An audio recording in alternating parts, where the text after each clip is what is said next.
Hi hello namaste welcome to my channel Nalini's travel and food vlog. Today vlog వచ్చేసి రవ్వ పొంగల్ ఎలా prepare చేస్తానో skip చేయకుండా ఫుల్ వ్లాగ్ అయితే చూసేసేయండి. ఇప్పుడు ప్యాన్ పెట్టుకొని ఆయిల్ వేసుకోవాలి. ఆయిల్ వేసుకొని ఇప్పుడు స్మాల్ గ్లాస్ ఆఫ్ మామూలుగా బొంబాయి రవ్వ వేసుకుంటున్నాను. ఇదైతే మనకి దోరగా వేయించుకోవాలి. ఇది వేయించి బాగా మనకి వేగింది అనేదానికి ఒక టిప్ ఏమంటే జీడిపప్పు మనం వేపితే ఎలా స్మెల్ వస్తుందో అలా స్మెల్ వస్తుంది అనమాట. అంతసేపు మనం వేపుకోవాలి బాగా గమగమాని. జీడిపప్పు మనం వేపినప్పుడు ఎలా స్మెల్ వస్తుందో అంతసేపు వేపుకొని పక్కన పెట్టుకోవాలి. మీకు ఈ డిష్ అయితే తెలుసా లేదా నాకు కమెంట్ బాక్స్లో కమెంట్ చేసేసేయండి ఫ్రెండ్స్. ఇదైతే కిడ్స్కి చిన్న పిల్లోళ్ళకి అంటే 1 year బేబీస్కి కూడా పెట్టచ్చు అన్నమాట. అంత స్పైసీగా ఏమీ ఉండదు. మనము పెద్దవాళ్ళకి అంటే దీంతో పాటు ఊరగాయ లేదు అని అనుకుంటే చట్నీ అయినా చేసుకుంటే టేస్ట్ అయితే చాలా బాగుంటుంది. నెక్స్ట్ వచ్చేసి వేపుకొని పక్కన పెట్టేసుకున్నాము. మళ్ళీ కొద్దిగా ఆయిల్ వేసుకోవాలి. ఆయిల్ వేసుకొని మనము పొంగల్కి ఎలా పోపు పెట్టుకుంటామో అలా వేయాలన్నమాట.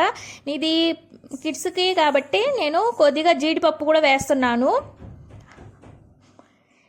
జీడిపప్పు వేగాక పక్కన పెట్టేసుకుందాము. మీరు ఇవన్నీ ఇలాంటివి తెలుసా మీకు కామెంట్ బాక్స్లో అయితే కామెంట్ చేసేసేయండి ఫ్రెండ్స్. మీరు కిడ్స్ కోసము ఏమేమి డిష్ టిఫిన్స్ ఇలా ప్రిపేర్ చేస్తారో చెప్పండి.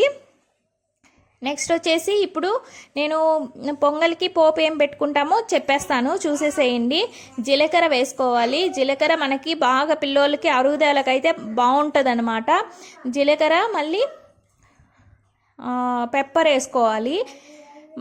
దంచిన అల్లం ముక్కలు వేసుకోవాలి. చిన్న పిల్లోలకైతే కొద్దిగా వేసుకోండి, కొద్దిగా పెద్ద పిల్లోలకైతే మనం మామూలుగా వేసుకోవచ్చు, తింటారు. నెక్స్ట్ వచ్చేసి ఇది వేపుకున్నాక బాగా వేపుకోవాలన్నమాట. వేపుకున్నాక కరివేపాకు అయితే వేయాలి. కొద్దిగా దూరం నుంచే వేయండి. దగ్గరుంటే అది మనకి మొహాన్లోనే పడుతుంది అనమాట. సో దూరం నుంచి వేసేసి మనం కొద్దిగా దూరం వచ్చేసేయాలన్నమాట. నెక్స్ట్ ఇంగువ అయితే వేసుకోవాలి. ఇప్పుడు ఇంగువ వేసేసుకున్నాక మిక్స్ చేసుకొనేసి దీనికి తగమైనట్లు మనము ఇప్పుడు 1 గ్లాసు రవ్వ వేసుకున్నాను. 1కి 4 గ్లాసులు అయితే వాటర్ పోస్తాను. కొద్దిగా సాఫ్ట్గా ఉంటేనే కిడ్స్ అయితే తింటారు ఫ్రెండ్స్. 1కి 4 పోసుకోవాలి. మామూలుగా మనకి అంటే 1కి 2 పోస్తాం కాబట్టి పిల్లోళ్ళకి కాబట్టి 1కి 4 పోసుకోండి. చిన్న బేబీస్కి కూడా ఇది పెట్టచ్చు. నేనైతే 4 గ్లాసెస్ ఆఫ్ వాటర్ వేసాను. ఇంకా 5 కూడా వేసుకోవచ్చు. చాలా సాఫ్ట్గా టేస్టీగా ఉంటుంది అనమాట.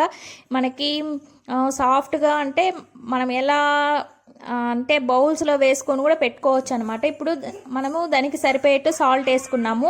బాయిల్ అవుతుంది కదా, బాయిల్ అయ్యేటప్పుడు మనం రవ్వ అయితే వేయించి పెట్టుకున్న రవ్వ అయితే మిక్స్ చేసేసుకుందాము. మనము మిక్స్ చేసేసాను చూసారా, మొత్తం వేసేసాను. మనం ఎంత లేట్గా వేసినా అయితే ఉండలు కట్టదు. ఎందుకంటే మనం వాటర్ ఎక్కువ పోసాము కాబట్టి. మనం కరెక్ట్గా 1కి 2 వాటర్ పోసుకుంటే మనము ఉండలు కట్టేస్తుంది తొందరగా. ఇదైతే అస్సలు ఉండలు అయితే కట్టదు ఫ్రెండ్స్.